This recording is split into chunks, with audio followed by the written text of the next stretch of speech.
એવું થયું છે કે પરીક્ષિત રાજાએ મુકટ પહેર્યો છે ને પછી શિકાર કરવા નીકળ્યા છે, વનમાં ગયા છે, તરસ લાગી છે મહારાજને, તરસ લાગી છે, શૃંગી ઋષિના આશ્રમમાં ગયા છે મહારાજ. શૃંગી ઋષિ પોતે ધ્યાનમાં છે અને જે ધ્યાનમાં હોય પ્રભુના એને તો પછી બીજું શું ધ્યાન રહે. એને રાજાએ કીધું છે કે મહારાજ મને તરસ લાગી છે, થોડું જળ પીવડાવો, ક્ષુધા લાગી છે. હા, શૃંગી ઋષિને ધ્યાન નથી રહ્યું, પોતે ધ્યાનમાં ઊંડા ઉતરેલા છે અને એટલે એમણે રાજાનો સત્કાર નથી કર્યો. આ બાજુ રાજા છે અને કહેવાય ને વિનાશ કાળે વિપરીત બુદ્ધિ, અને ઉપરથી પેલો કળયુગ હાવી થયો પરીક્ષિતને. જો પરીક્ષિત જેવા મહાત્માને કળયુગ હાવી થતો હોય તો તમે અને હું, હા, આપણી શું વિસાદ છે, પણ આપણે એક જ કરી શકીએ, ન થઈ શકે કે હાવી. એના માટે શું કરવાનું? નામ સ્મરણ, એનું નામ કહેવાનું અને સવારે ઉઠીને કહેવાનું કે જેમ આખી રાત અમે ઊંઘતા હતા ને, જેમ આ ડાળી પર સૂતા ચકલાને તું ડાળી પર સૂઈ જાય પછી પડવા નથી દેતો ને, એવી રીતે પ્રભુ અમને પણ કળયુગની અસર ન થાય, અમને પણ તારા નામ સિવાય કોઈ બીજું નામ સૂજે નહીં ને, બસ આટલી દયા કરજે. આવું રોજ માંગવાનું, માંગવાનું આવડવું જોઈએ. માંગતા ન આવડે ને બધું નકામું. માંગતા કોને આવડે ખબર છે? વાણિયાના છોકરાને. વાણિયો હોય ને, વાણિયો કોણ છે આમાં? વાણિયા છે કોઈ? નથી? બાકી વાણિયાનો દીકરો બહુ ડાયો હોય, દાવીમાનો દીકરો. તમારા ગામમાં વાણિયો હોય તો જોજો. 100 ગ્રામ વસ્તુ આપે ને તોલીને, એમાં 5 ગ્રામ તો આમ મારી દીધી હોય તોલમાં જ, 5 રૂપિયા ઉપર લેતો હોય. હા, એવા એક વાણિયા હતા. તમને એક વાત કહું, બહુ આનંદની વાત છે. વાણિયાનો પુત્ર, વાણિયાને એક પુત્ર થયો અને એ પુત્ર અંધ થયો અને ઉપરથી એમના મા બાપ મરી ગયા, ગુજરી ગયા. એટલે આ વાણિયાનો પુત્ર અંધ, અનાથ, અને પાછો એની પાસે લક્ષ્મીજી નહીં. લક્ષ્મી 2 પ્રકારની હોય, અલક્ષ્મી ને લક્ષ્મી. એક પાટલા દરવાજે આવતી હોય અને એક આગલા દરવાજે રૂમ ઝૂમ આમ કંકુ પગલે આવતી હોય, ઢોલ નગારા વગાડીને આવતી હોય. તમારે કઈ જોઈએ છે એ પ્રમાણે તમારે કરવાનું. તો મહારાજ આ વાણિયાનો પુત્ર અને પાછો નિર્ધન, એટલે ગામમાં ક્યાંક સદાવ્રત ચાલતું હોય ત્યાં જમી લે. અને આવું સદાવ્રતમાં એક દિવસ નીકળ્યો અને ત્યાં એક સંત મળ્યા અને એને વાત કરી કે મને દેખાતું નથી ને હું અહીંયા રોજ જમવા આવું છું. તો કરે ભાઈ હું તો સંત છું તો સદાવ્રતમાં જમું છું, તું તો વાણિયાનો દીકરો છે, તારે શોભા આપે અહીંયા સદાવ્રતમાં મફતનું જમવાનું? તો કે શું કરું મહારાજ? ભગવાનનું ધ્યાન લે, માળા પકડ. હા, સંત મળ્યા, ગુરુ મળ્યા. સંત, સપૂત ને તુંબડા ત્રણેયનો એક જ છે સ્વભાવ. સંત, સપૂત અને તુંબડા ત્રણેયનો એક જ છે સ્વભાવ. એ તો તારે ડૂબાડે નહીં, એને તાર્યા ઉપર ભાવ. મહારાજ એમણે કીધું છે કે માળા લે, માળા ભગવાનનું નામ પાર પડશે. પેલા એ તો સંતનો સંગ કર્યો છે અને સંતનો સંગ થયા પછી ભગવાનનું નામ લીધું છે. ભગવાન તો ખુશ થયા છે અને ભગવાને જ્યારે કીધું કે માંગે તે આપું, તે આ વાણિયાનો દીકરો જો સાંભળજો, જો શું માંગ્યું છે એને, માંગવું તો આવું માંગવું. આ વાણિયાના દીકરાએ માંગ્યું છે કે હે પ્રભુ, મારી 7 માળની હવેલીના અગાસીમાં મારી પત્ની સાથે ઝૂલા પર બેઠો બેઠો હું મારા દીકરાની વહુને સોનાના બેડલે પાણી ભરતી જોઉં.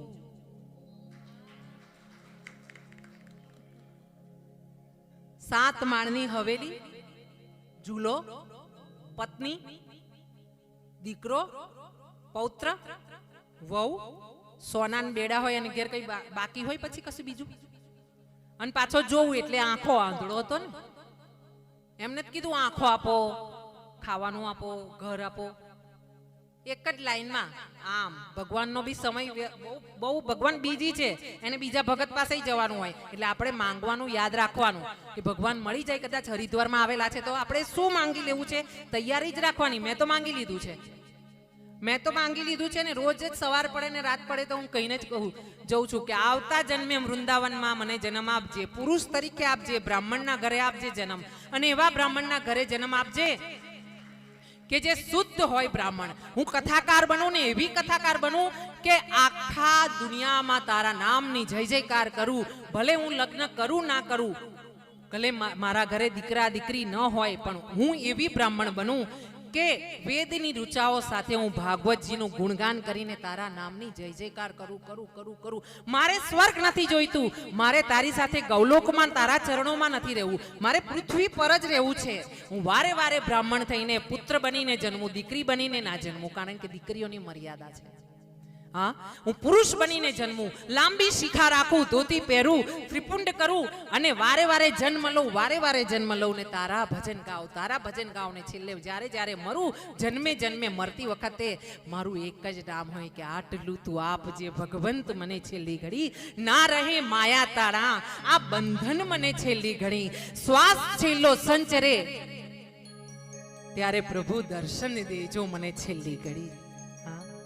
હે ગોવિંદ, જ્યારે પણ મરણ સૈયા પર પડું ને ત્યારે મારી આંખો બંધ થાય, મારી જીહવા લાચાર બને તારું નામ લેવા માટે ને ત્યારે મારી આંખોના પુતલીના પડદા ઉપર તારું મંદ મંદ હાસ્ય કરતું મુખડું દેખાય, તારા બે નેત્રો ને તારા વાકુડિયા વાળ વાળો તું મોરલી ધારણ કરીને મને કે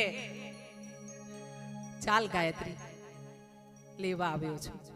હા, અને મેં એને કીધું છે, મેને વારંવાર કીધું છે કે જો કોઈને બીજાને મોકલશે તો હું નહીં આવું, હું તો અહીંયા અડ્ડો જમાઈને જ રહીશ. તું લેવા આવશે તો જ હું તારી જોડે નીકળીશ, ભલે હું ખાટલામાં હેરાન થઉં, રીબાવ, મને મંજૂર છે. પણ જો તું લેવા નહીં આવે ને તો આપણે તો બંદા ગાડીમાં નહીં બેસીએ, આ મેં કહી દીધું છે ને. એના માટે જે જે તૈયારીઓ લાયકાત જોઈતી હોય તે મને લાયક બનાવો, હું તૈયાર છું. હા, એટલે તમે લોકો વિચારી લેજો તમારે શું શું જોઈએ છે.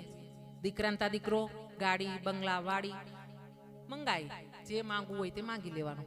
અહીંયા મહારાજ પરીક્ષિતજી શૃંગી ઋષિના આશ્રમ પર આવ્યા છે. એમણે પાણી માંગ્યું છે ને પાણી જલ મળ્યું નથી, અને એમને ગુસ્સો આવ્યો છે કારણ કે માથા પર કળી સ્વયં બિરાજમાન છે. અને એમણે આજુબાજુ નજર કરી છે કે કોઈ નથી, એટલે એમણે પોતાના એક તીરના, પોતાના ધનુષના એક ફણાથી, કિનારીથી ઉપાડીને એક મરેલો સાપ જ્યાં પડેલો હતો જંગલમાં ઋષિના આશ્રમ પાસે, એ લઈને શૃંગી ઋષિના આશ્રમમાં શૃંગી ઋષિને પહેરાવી દીધો છે. ઋષિ ધ્યાનમાં છે, એમને ધ્યાન નથી કે અહીંયા પરીક્ષિતજી રાજા પધાર્યા છે. પરીક્ષિતજી પોતાના મહેલમાં આવીને આરામ કરી રહ્યા છે, અને એક તરફ આ દ્રશ્ય શૃંગી ઋષિના શિષ્યએ જોયું છે. જઈને એમણે જઈને વાત કરી છે ઋષિના દીકરાને, તમારા પિતાનું અપમાન થયું છે, અને ત્યાં ગંગાજીમાં નાતા આ બ્રાહ્મણ પુત્રે, ઋષિના પુત્રએ શ્રાપ આપ્યો છે. મહારાજ,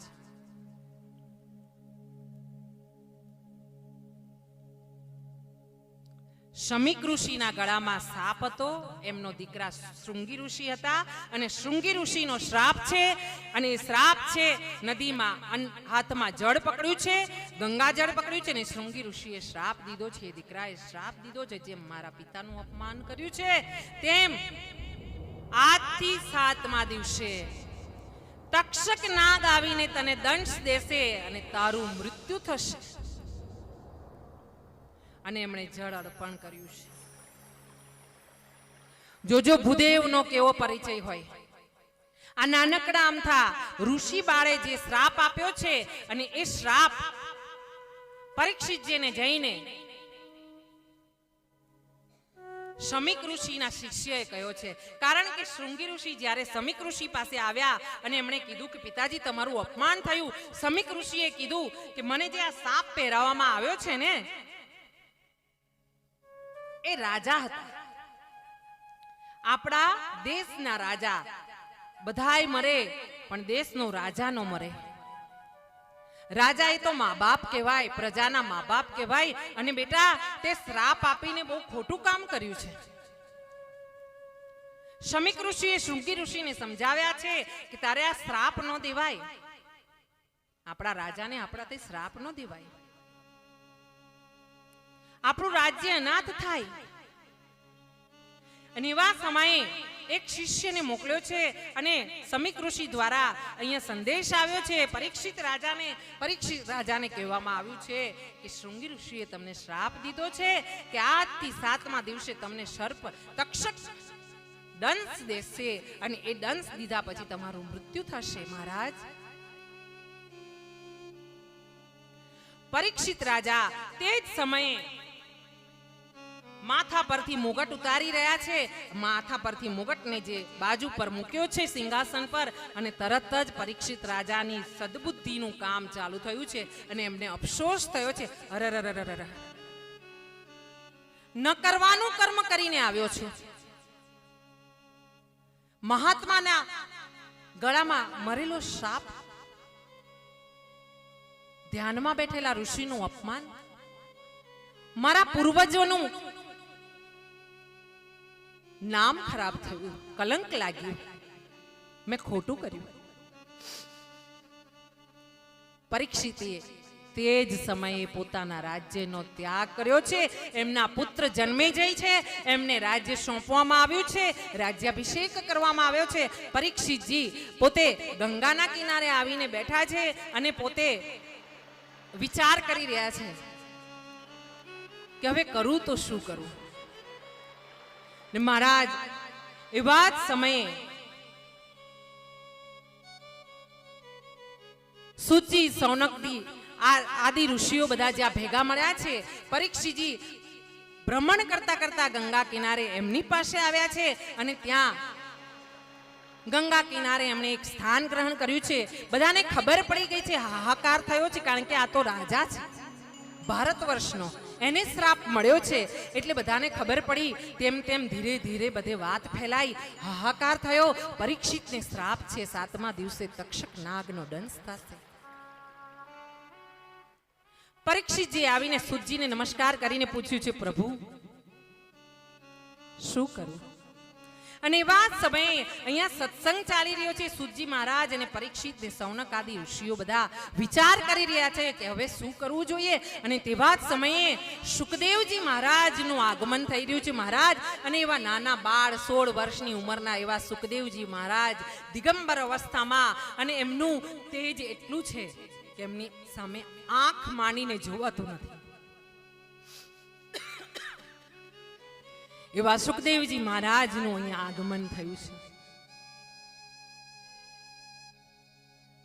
સુખદેવજી મહારાજ આવ્યા છે અને સૂતજી મહારાજે પ્રણામ કરીને કહ્યું છે કે પ્રભુ આસન ગ્રહણ કરો, આપ અમારા ગુરુજી તરીકે બિરાજમાન થાવ અને આ પરીક્ષિતજી મહારાજને મોક્ષનો માર્ગ બતાવો. પરીક્ષિતજી મહારાજ પોતાના આસન પરથી ઊભા થયા છે. સુખદેવજીના ચરણોમાં પ્રણામ કર્યા છે. પ્રણામ કરીને એમનું પૂજન કરીને પરીક્ષિતજી મહારાજે જ્યારે સુખદેવજી મહારાજ ગુરુ ગાદી પર બિરાજમાન થયા ત્યારે એમણે પોતાનું સ્થાન લીધું છે અને સ્થાન લઈને પહેલો પ્રશ્ન પૂછ્યો છે, પ્રભુ મરનારે શું કરવું જોઈએ? મરનાર વ્યક્તિએ શું કરવું જોઈએ?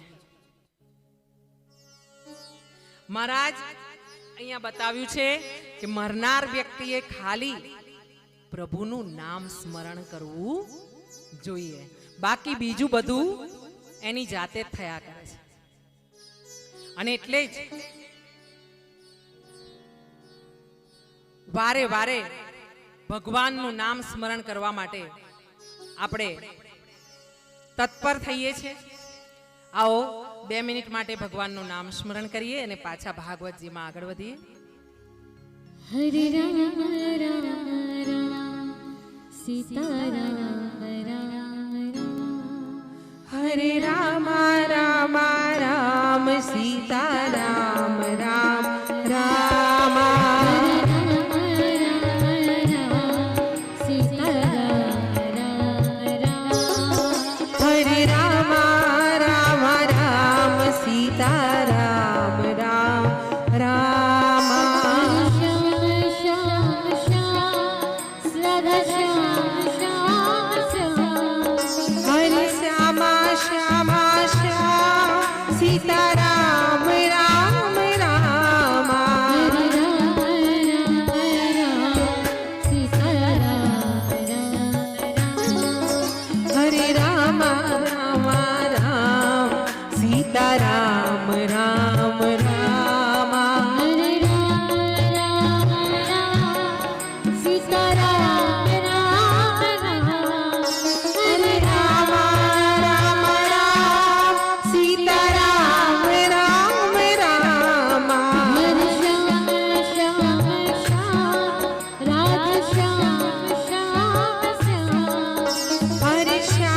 बोलिए कृष्णचंद्र भगवान की। अपने छोड़ दी अपने अपने माता पिता की।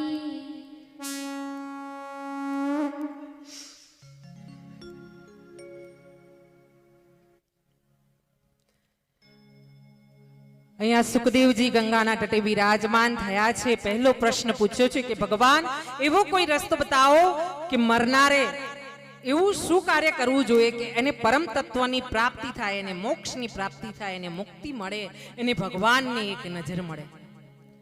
સુખદેવજી મહારાજ